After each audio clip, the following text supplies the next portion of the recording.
So I'm very excited to have Rachel back. We had her for her first book. No, your new book is Atomic. It's Bend in the Stars. I clearly am out of practice.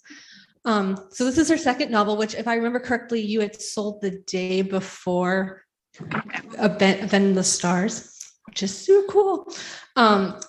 This book, Atomic Anna, was named a most anticipated book by Bookish, a best book of the month by BuzzFeed, and was a Apple Books book, that is a mouthful, of the month in April 2022. It got a really great review in the New York Times Book Review, and they said the novel is masterfully plotted. She has quite the bio. She does. Can I just say though, honestly, Rachel, I really like your interview series with authors on your Facebook page and your Instagram. So you should really check that out. And so without further ado, because you didn't come here to hear me blabble, I'm going to give it off to Rachel.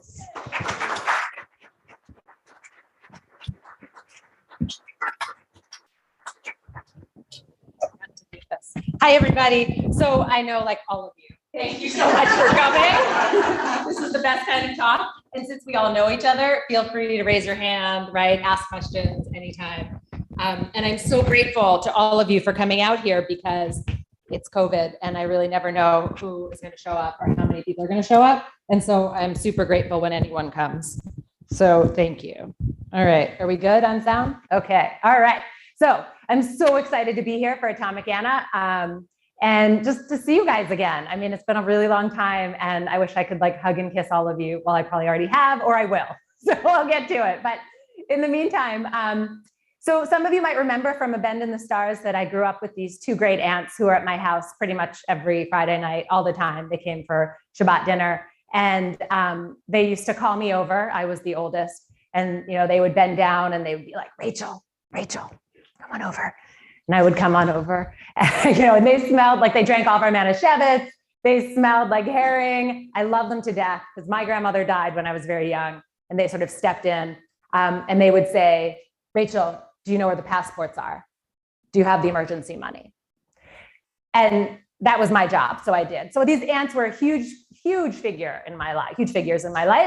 So in 1986, I sit down with them in April of 1986 to watch the news. And I, of course, had to be the one to adjust the antenna, right? There was all the static. You probably remember the time, right, where you would sit down for the 6 o'clock news. So I'd sit down with these two aunts. And on this particular night, it was the night that they reported that Chernobyl had melted down. And I'm sitting there with my aunts and I'm learning about this horrific moment, right? This terrible tragedy. And it was the first time that I hear about something, you know, so horrible that grown-ups did. That grown-ups could build something like this to kill so many people with an accident. And it just left me speechless and terrified. And my one aunt, she turns to the other, turns to her sister and she says, you know, if there was a woman in charge, that would not have happened. So I have that voice in my head, right? And I have Chernobyl in my head as this massive moment in my childhood that I remember. And it sort of scrambles together when I sit down to write my second novel after A Bend in the Stars. And I come up with Atomic Anna. And I come up with the main character, Anna Burkova. And she is the Jewish, brilliant engineer who's in charge of Chernobyl, the woman that my great aunts wanted in the first place. I put her in there. But of course, she has all kinds of flaws.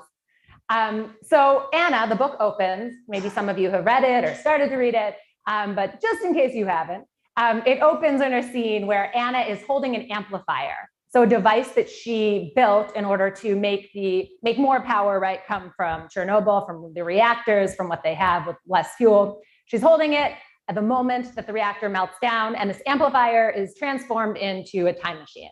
And she shoots forward. So she accidentally time travels for the first time, and she finds herself on a mountaintop in Armenia. And she finds her estranged, dying daughter, Molly. And Molly's bleeding. She's been shot in the chest. And she says to Anna, we failed again. You have to go back again, build the time machine, and stop Chernobyl.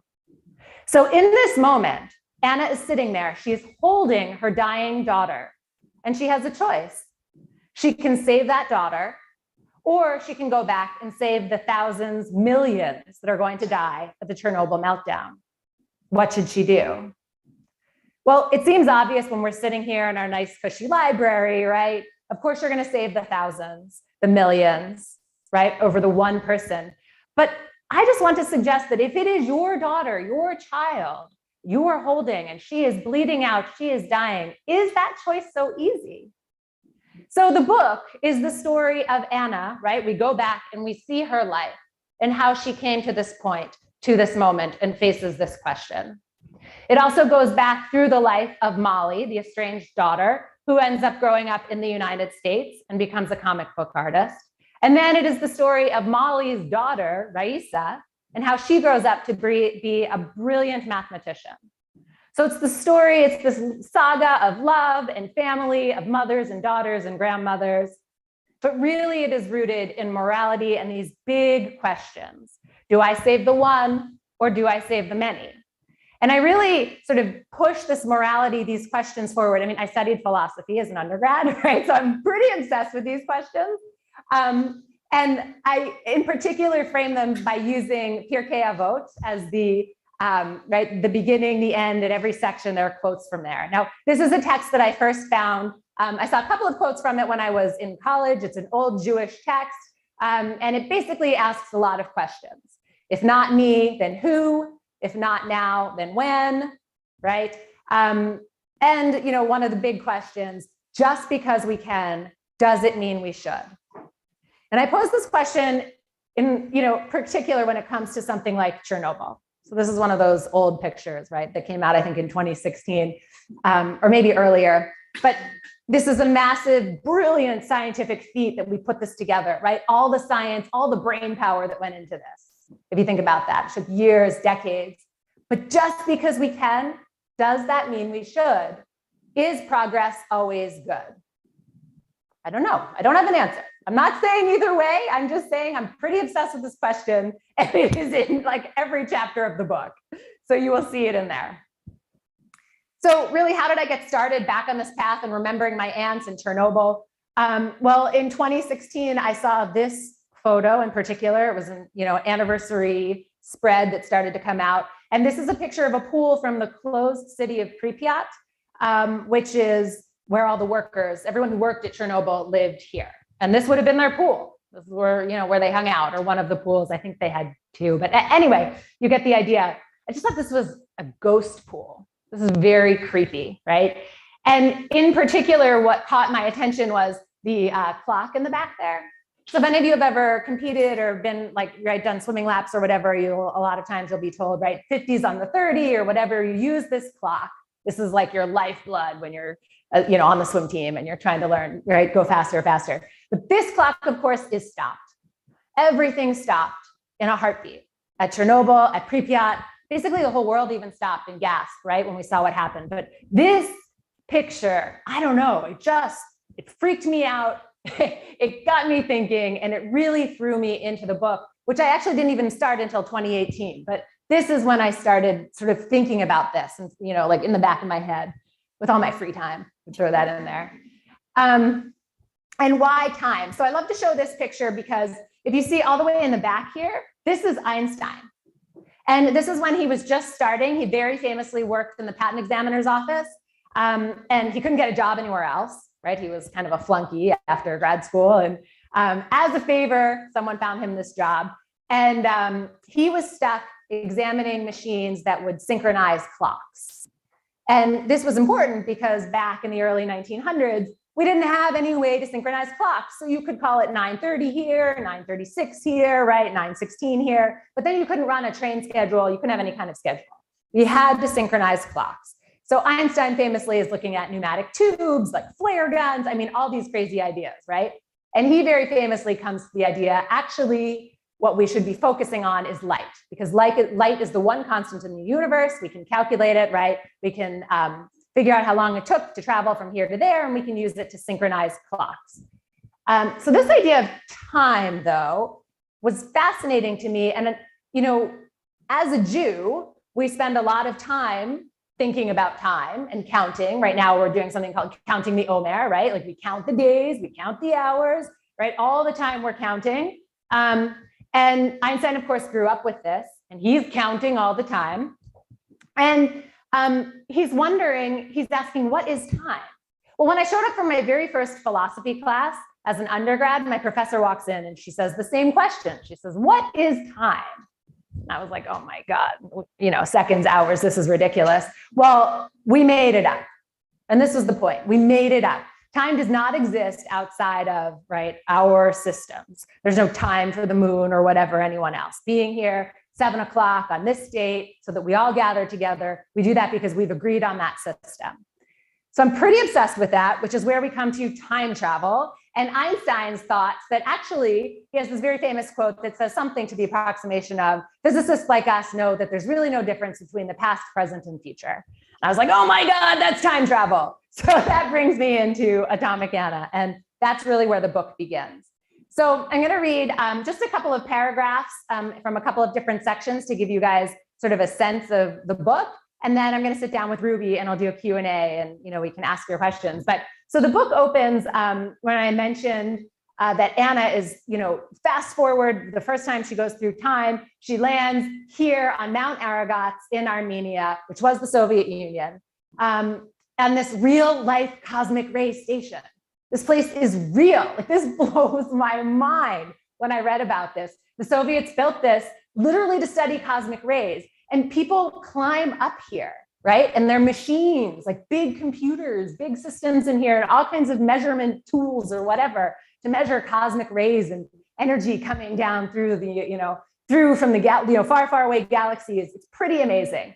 So the photo essay by Toby Smith, it was in the National Geographic. It's been in the New York Times. It's been in The Guardian. It's been all over. His pictures are fantastic. With your free time, I suggest you can look them up if you want to see them. But this is where the book actually starts. So I'm going to read how I describe it, and you'll get a little bit of a sense of where we start. So this is the Soviet Union in April of 1986. The scientist, Anna Burkova, was asleep in her narrow bed in Pripyat, the closed city that housed workers from Chernobyl. She was cold, but then again, she was always cold. The walls in her building were thin. Damp and wind clawed through cracks, and she huddled under blankets to escape them. She'd fallen asleep working on the amplifier she hoped would increase efficiency at the nuclear power plant, the prototype lying on her chest. It was small and crude, a circuit board covered with diodes and capacitors. She didn't hear the explosion or feel the catastrophic shudder as reactor number 4 ripped apart, its insides flayed, releasing the most dangerous substances known to man. Nor did she witness the shock of light that stabbed the dark, because at that exact moment, Anna tore through time. It was her first jump, and it was an accident. When she opened her eyes, she was on her back in the snow, alone on a mountain, clutching the smoking amplifier. Her head felt like it was being split in two. Her hands throbbed. They were burned and raw. She didn't know why. She assumed she was dreaming, but she never felt pain in dreams, only fear when nightmares had her seeing soldiers at her door. It was why she still wore boots to bed, even now as an old woman, so she could run from them like her mother should have run all those years ago. But on that mountain, there were no soldiers. She put the amplifier in her pocket and her scorched hands in the snow. That hurt even more. Wind slid through her nightgown and scraped at her skin. And with every sensation, she was more convinced this wasn't a dream. This was real. She quickly understood that she needed to find shelter or she would freeze. She spotted a building in the distance. Smoke stained the sky above, leaking from the chimney. If she could get to that building, inside, she'd be safer. So that's the opening. And this was the scene that was in my head. And hopefully you'll read a little bit more of the book. And if you do, you'll get more and more descriptions as we get closer and closer and go inside, right, one of these, how I imagine one of these, I call them tree houses, how they look, and inside the building itself. So I just thought it was fascinating. So I also mentioned that she found her daughter, Molly, who was in the snow, and she found her inside, and she had been shot in the chest. Molly was a comic book artist in the United States. Why did I make her a comic book artist? First of all, I want to say I had so much fun writing about a comic book artist and comics. And she was growing up in the 70s in Philadelphia. And there's this major figure that I love in the women's comics movement with the X, Trina Robbins. She's a real life woman. She's in the book. I got in touch with her as I was writing this book, and she's read it. It's been amazing to get to know her because she was a part of that second wave of feminism that was a part of the 70s, right? We had Gloria Steinem, Bella Abzug, Shirley Chisholm, right? This moment where women are rising up and saying, right? I mean, it's kind of ironic to say this right now today, right? But we want freedom of choice, right? All these rights that they were fighting for, that we are still fighting for or fighting for again, came up in the 70s. And there were a huge number of women who were expressing this anger and these feelings through these comics. So up until now, comics really showed women, this sounds crazy, but they were always being thrown into refrigerators, okay? Not making that up. They were thrown into refrigerators and they were in love triangles fighting over men. And people like Trina Robbins stood up and said, no way, we have strong fighting women. And she came out with It Ain't Me, Babe, and her comics movement. And so Molly is a part of that movement. And that's been a super fun part of the book. The comics in the book are used to communicate between the granddaughter Raisa and the grandmother Anna. So she draws the things that she wants each generation to know, and she leaves the comic books for them. So that's how they communicate. So I'm just going to read another paragraph where I introduce this idea of comic books and where they hit Molly as something that's exciting and maybe a way that she can figure out, right, how to express herself. So this is Molly. When her tears were gone, she looked up at the webbed cracks in the ceiling, 100 lines crooked across the old plaster, and she remembered the comic books from the baker. Molly pulled her flashlight out from under the corner of her mattress and began reading. Mary and her twin brother, Captain Marvel, were separated at birth. At the age of 12, they were reunited, and Mary realized her superpowers. While both used the same word, Shazam, to invoke those powers, her brother's powers came from Solomon, Hercules, Atlas, Zeus, Achilles, and Mercury, while Mary's came from Selena, Hippolyta, Ariadne, Zephyrus, Aurora, and Minerva. A comic book with a powerful girl at the center and all kinds of superhero adventures took her mind off the anger. Molly read page after page after page. So in my book, Molly becomes obsessed with these and she starts drawing them herself. She wants nothing to do with the science that she knows her mother did, right? She's sort of rebelling by making these comics. And her three main characters are Atomic Anna, Mighty Minerva, and Rocket Raisa. And when I finished Atomic Anna in about February, I thought, wouldn't it be so much fun if I could find some women to draw these comics that I imagined, right? I mean, this is the whole part of the movement. This is the women's comics movement. Like maybe I can put them out there. So I hooked up with some of the more famous women drawing comics today, and they helped me find some young, brand new women that were just out of art school like 2 minutes ago. And I sent them my descriptions and what I wanted to see. And this was such an amazing, fun project. I got to work with them and they have brought them to life. And there's been a lot of interest in them. So I don't know what's going to happen with it yet. We'll see. But I just wanted to show them because I just thought this was amazing. So these are the three characters, and Molly's characters go through 2 stages. This is what she draws when she's younger. See, all right, so when you're 20 years old, you're going to draw a comic book character that is very different. All right, they're animated a little bit from what you'll draw when you're older. So this is her 40-year-old version, right? And you can see it's very, very different.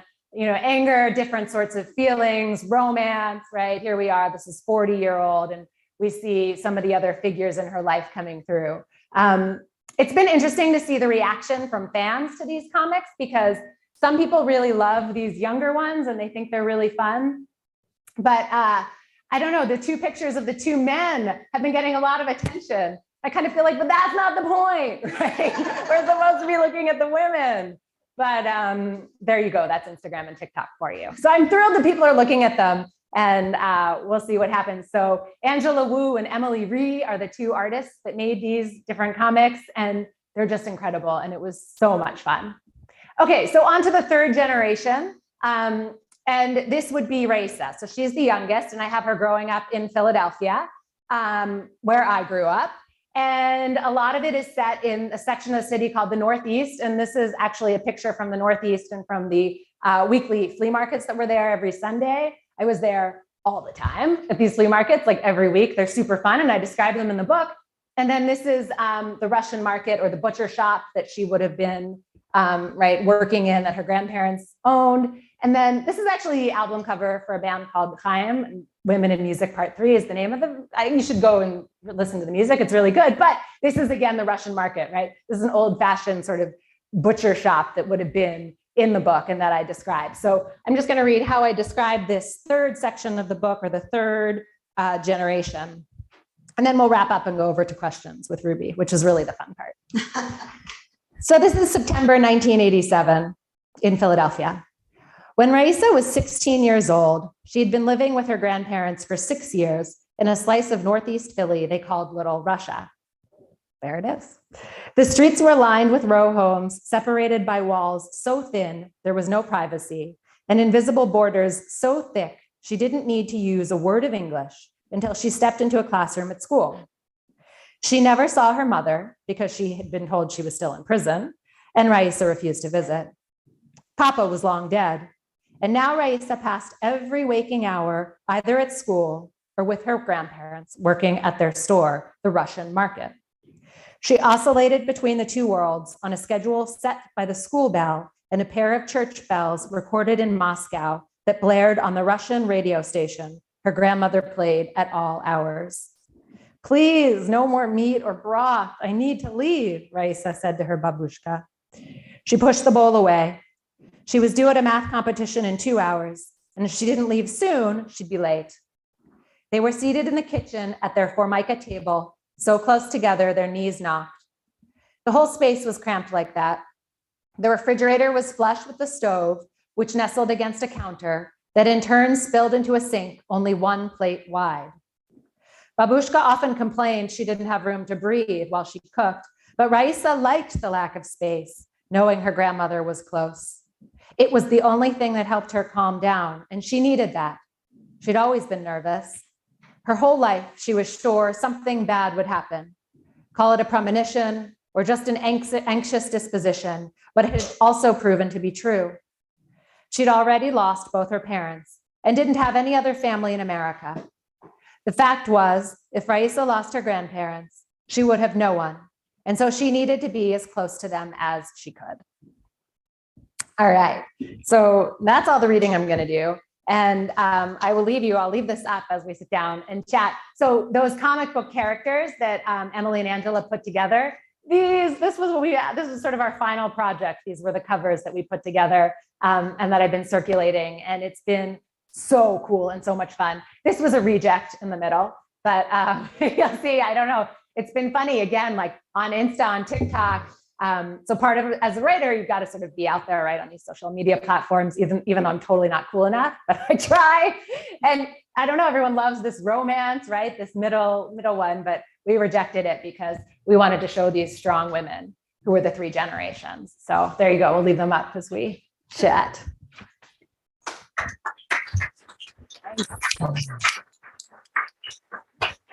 Hello, everyone. Since COVID, probably many of you haven't seen us or been around in the library. It's just opened about, I think it was in August, but it still feels like a blur through the whole COVID. I'm Ruby Simon. I'm the library director here. And I always like to kind of tell a few of my friends or people the story when I first met Rachel. She was one of the first people I met when I first moved here. So our girls were playing field hockey, and I was just one of those sideline moms, and she kind of convinced me to become one of the field hockey coaches. Yes. And I remember, I can't remember if it was field hockey field or a lacrosse field or something. We were talking about something. And she said, I don't know if you really want to hang out with me because I tend to go against the grain. I might get you in trouble. And I was like, oh no, I think I'm going to be your friend. Definitely. So here we are 6 years later. And I never forget that because I was like, what would Rachel do whenever I'm like making decisions about kids or schools or different things. So I'm very grateful for this friendship, and here we are. So, and I love watching you on social media. I think you're cool. And so does our staff. Yeah. But who cares what they think? Yeah. So, so I've got a handful of questions, different stuff, but, and I love, I'm not a writer, but definitely a reader. And every time I go to author talks, I always love to hear the different stories about, what is your writing process? And it's always interesting to hear different authors, what makes them tick and what makes them kind of, what is it that makes you come up with ideas? You hear about people who are like, I have to lock myself in a room, or I have to have certain ice cream or something. So what is your, what makes you write, or how, what is it that motivates you? So I guess there are two different parts to that. One is what is my writing routine, which is basically, I start every day by 8:00 and I pretty much go, break for lunch, but as late as I can, sometimes write by 4:00. I'm pretty much dead in the head. Need to read. There's nothing good coming out at that point, but I write a lot of words. And then most of that is cut every day. So that's the kind of writer I am, right? Toni Morrison is famous for being she comes up with one beautiful page a day or something. So that's my aspiration, to be like Toni Morrison, but I write more 10 pages a day and cut 9. So that's more like it. But, where do the ideas come from, or that inspiration? I, like you, read just all the time and widely, everything I can, right? From National Geographic to New York Times to, today I just got to interview Wahini Vara for the Immortal Life of King Rao. Tomorrow I'll get to talk to Geraldine Brooks about horse, right? Every book I can get my hand, so different, right? Because you never know where you're gonna meet a great idea. So I'm always devouring them. Well, I read the first book and then I read this one, and I felt they had very different kind of styles. Obviously the first one was very straightforward, but this one obviously had the time travel and the different back and forth timelines, which I really enjoyed and loved, jumping around and kind of getting the different characters and the stories. And obviously we're both moms. I'm a mom of three girls. So I think following along the different characters and the three women and the complexities of their relationships, in particular around being a parent and a child, there was a lot of areas I felt that I could relate to. But could you discuss, the ways each generation carries the trauma of the past, the ways they pass it along, and kind of how they tried to undo some of those things? That felt like that was ongoing throughout the book, and it makes, at least for me, it made me kind of think back, okay, yeah, did I break my oldest? No, but I repaired her after. And then the second one, it got better, so you keep going along through that process. So can you talk a little bit about that and what, that whole dynamic? Yeah, so I think I spend a lot of time in the book exploring sort of mother-daughter relationships in particular, and also motherhood itself.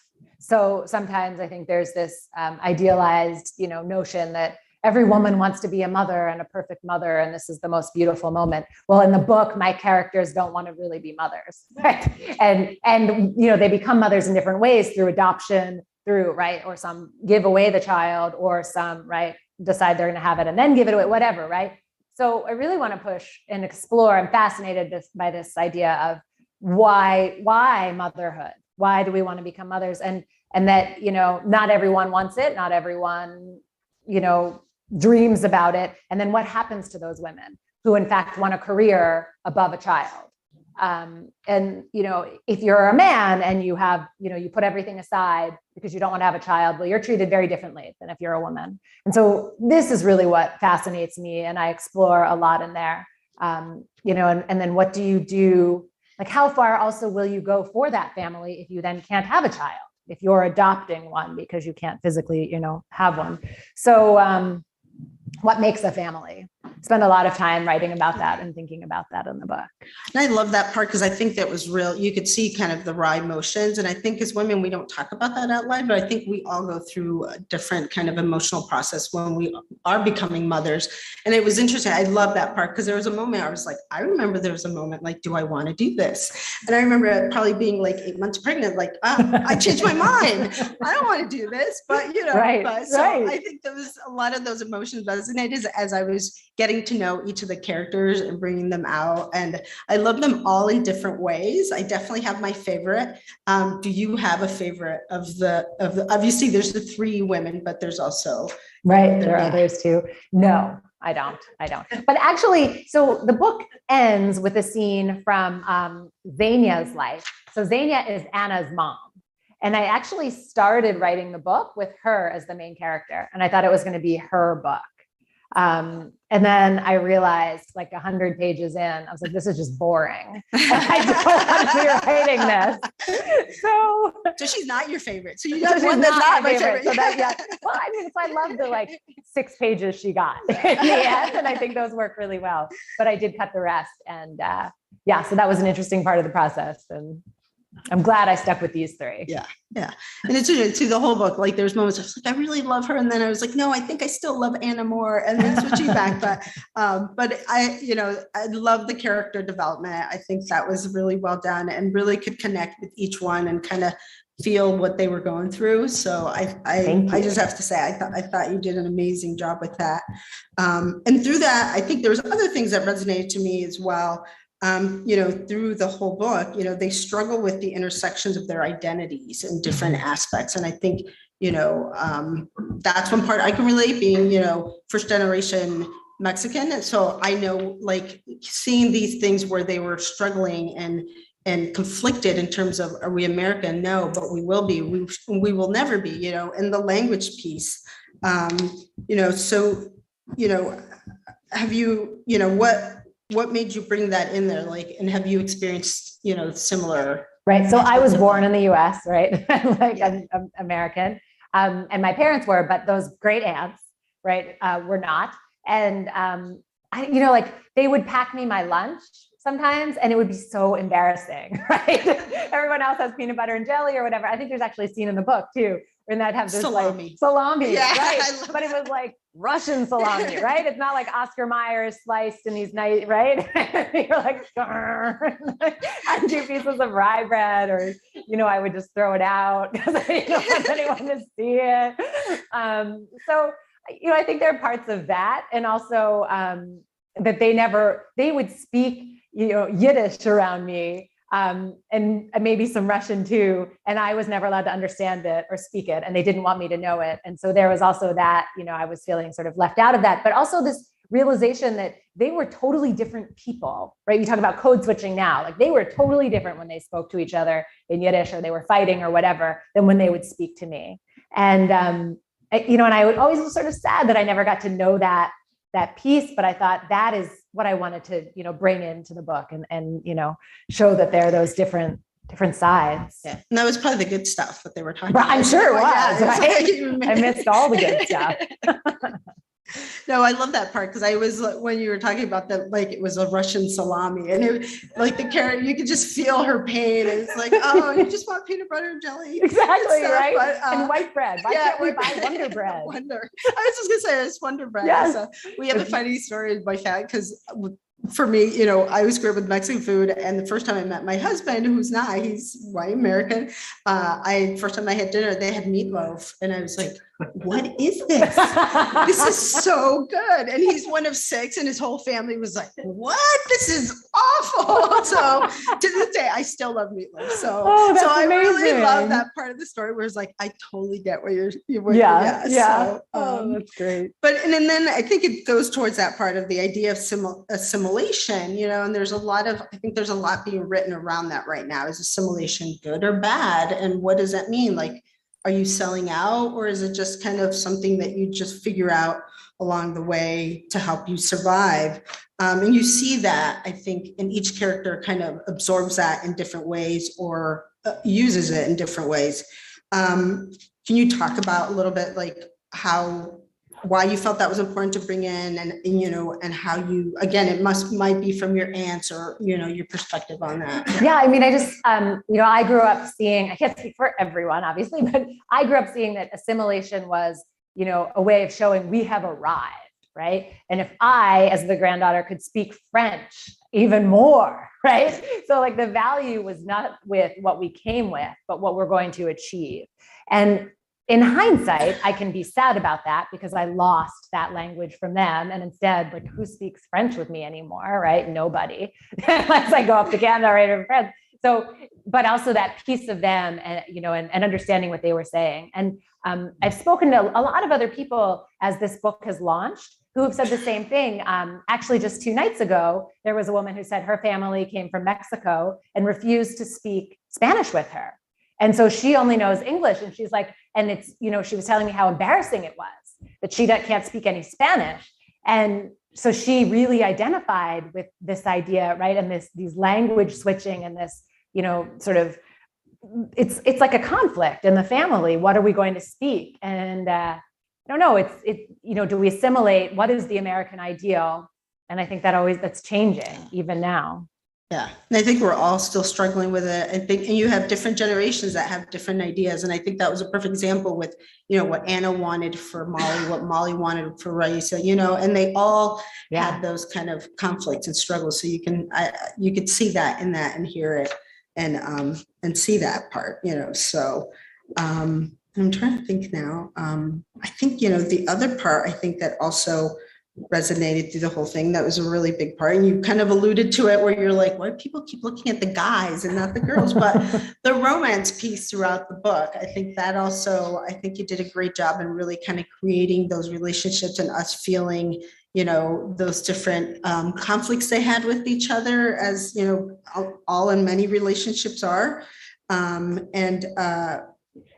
are the similarities that echo in each of the pairing, and where do they diverge? Like, you know, can you talk about kind of the conflicts and the tensions, and what made you kind of pair each one with it? Like, what made you have Molly be with Victor? Like, right. You know, because that was such a stark shift. I was like, oh, okay, they're immigrants, and then all of a sudden it went that direction. Victor's a drug dealer. Yeah. So got regarded as a drug dealer. You know, I think so. There's a huge coming of age part to this book and to each generation, because I really show them from young women or children, right, all the way through. And part of coming of age is falling in love. So I had to have them fall in love. I felt like, or for me, that is an experience that needs to be in there. But there are different ways to fall in love and different people to fall in love with. And this question of, do you have your one person, or are there, you know, other people out there? So Anna's first love is actually a woman, Yulia, and doesn't work out. It's not the right time. That's not going to happen. But she does fall in love, right? And so we see her, you know, sort of grow through this love and realize, actually, I'm going to be okay. I'm going to be okay. I'm going to recover from this, right? And I'm still going to have love, even though I don't want a child, right? There is still a great life for me without a child, and I can embrace that. And so I really wanted to explore that there are different ways to love and to fall in love as you grow up. Yeah.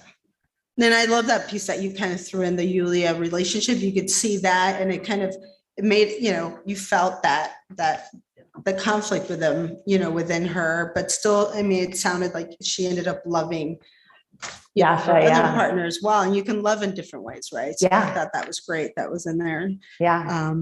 Trying to think. If anyone else has questions, feel free to please put up your hands. We're here. We're looking to see if Jared, any hands? The question on writing processes. Yeah. When you write, do you work on several projects at the same time?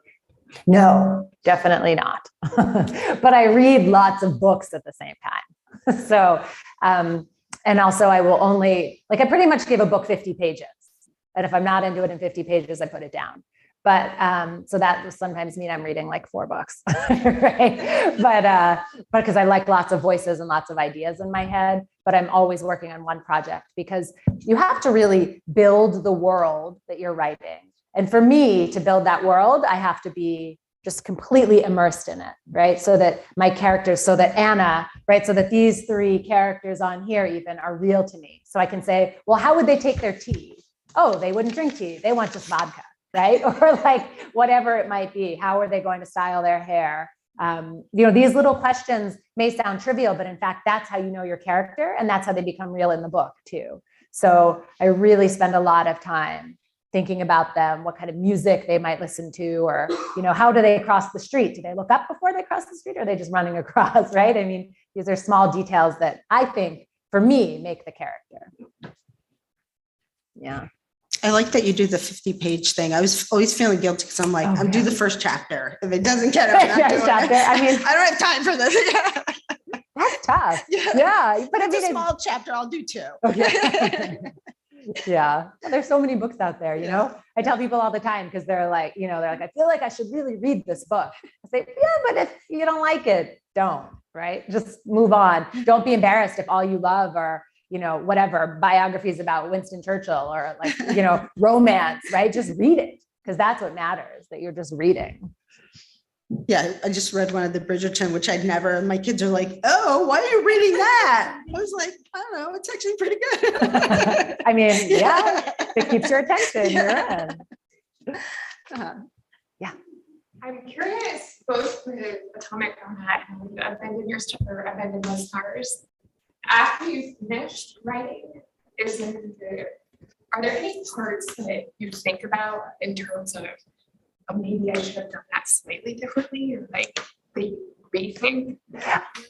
So writing the book is a super long process. Okay. So I drafted Atomic Anna while we were living in Israel in 2018, and I sold it in 2019. And then it published April 5th of 22. So I spent like 2 years working with my editor with those questions. Like, maybe we should reimagine this scene. Or, well, her first comment was like, let's start on page 72. Right? So, things like that. And maybe we should, rethink this. So I spent like 2 years having that conversation in my head and with my editor and sometimes with my agent. So that when it finally went to bed, when I was done with it in about February, that's when I finally finished copy edits, final approval of the family tree that went in there, right? Like all the tiny little details. I have not gone back and thought maybe I should change anything, because I feel like at this point, this was the absolute best book that I could write at today, like at that point, right? And maybe I would do it differently if I was still working on it now, but it's good and I'm moving on. Because I think I would drive myself crazy, because I did spend a lot of time doing that. It's a great question. Any other questions? We have such a quiet audience tonight. Yeah. Working on another book? I am. So I'm about 3/4 of the way through my next novel, but not going to talk about that one yet. But in the fall, I actually was just, I'm going to be a scholar in residence at Brandeis, at the Hadassah Brandeis Institute. And this is public, they put it out there. So this one I am talking about. In real life, there were, I have identified 6 Jewish women who were part of the plot to assassinate the Tsar. And so they built the bombs, they put the bombs in place, right? They actually bombed his train, the wrong train. They ran the safe houses. They came up with, drew the map for where everyone would stand for the final, successful assassination attempt. So I'm writing a series of 6 short stories on those 6 real life women, but I'm totally making up their lives. But for real, what they actually did, but made up characters and, their actions. So that'll be a really fun one.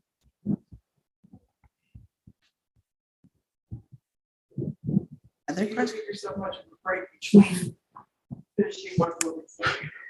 Well, I mean, writers don't get paid unless we're writing, unless I'm producing. But also, I don't know, I have written books since high school, right? I have a lot of books in my desk drawer that are never going to see the light of day. And it's so exciting to finally have them out there, to finally have people interested in reading them, right? That it's like, I don't want to stop or waste time, because I feel like it's such an honor and amazing thing that finally someone's going to publish these. Do you think you'll ever go towards the graphic novel format? This is a start, but yeah. So, I mean, it's not my natural, whatever writing, but I will say that if these keep gaining momentum and attention, these characters, it's definitely a possibility that I would write it to work with Emily and Angela again, but, I'm not going to be that's not my, focus. So, yeah, but it's crazy, this younger generation. I mean, graphic novels sell like crazy, right? Teenagers that from 14, 13 through 22, they are buying millions of graphic novels and comic books. And, sort of how do you communicate your ideas and stories for that age group? This is it. So I think that's pretty cool. And having worked with these two women to see that's how, we keep changing, and I don't want to be stuck, the old people, like I want to see what they're doing. So it's been pretty exciting. Hello, Sarah. Hello, Rachel. I have a question, sort of from the point of view of a mom, young creative children, stepping into a career where that's based in your own creativity. Yeah. What was that process like for you, and what kind of advice would you give to young people now who facing high school, college, all of these pressures to succeed in so many ways, who have this creative force in them? What would you offer them for advice? Yeah, I love that question. So when I graduated from college, like I really wanted to write and I could not afford it. I had so many, student loans. The debt was just crushing. And I went into business. You guys know, right? Like I worked in business for a long time, paid them off, went to business school. And it was like, I felt like it was not where I wanted to be. My heart was never in it. And so I've spoken to a lot of other writers and artists, right, who have similarly struggled with this. Well, I need to pay rent. I don't want to live with my parents, but I, also am at heart an artist. And you kind of have to find like a gig, like a day job, right? And I don't know, for some people that's teaching, for some people that's, they'll be a reporter somewhere, or they'll teach music, or right, whatever it is, so that you have the flexibility. But like you need the income, you need the healthcare, right? You need to pay your rent, and you can say, fine, I can live really cheaply and I don't need to buy new clothes very often, but I still need to pay my rent. And so I say, got to find a way to support yourself also, so that you can say no to opportunities that come that aren't right.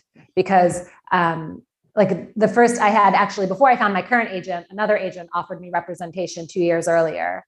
And I just sat there and I knew she wasn't right, because she was telling me all about her cats and like showing me pictures of her cats. And I was like, but we're here to talk about my novel, right? And she's showing me her cats. I was like, this isn't right. And to have that power to walk away is really important, versus feeling like I have to be able to do this. And you can only walk away if you have that financial independence. So I don't know if that helps, but you got to sort of find a job and know that that's not the end game, but it's going to pay your bills while you get there. I know it's tough, and just keep cheering, keep cheering. But that's what I said to Janice, right? Like I write a lot because I don't get paid if I'm not writing. That's the other thing.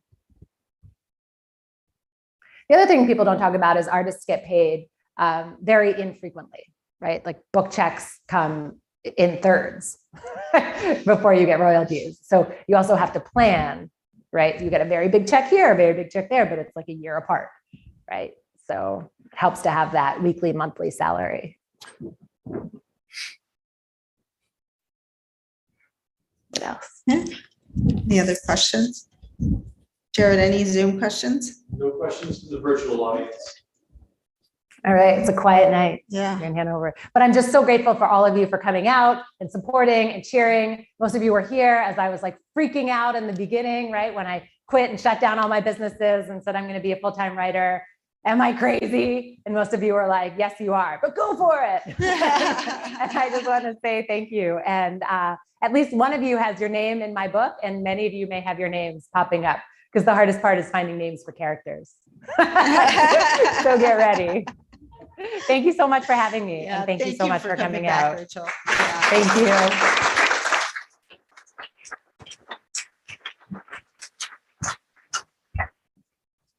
And Rachel, you'll be going to the back to do book yeah. signings as well. And then after that, if anyone wants to join us, it's still north, grab a Oh, glass yeah, of we're wine. gonna go- Yeah. We're going to go drink it still north. Yeah. Stay in the alley.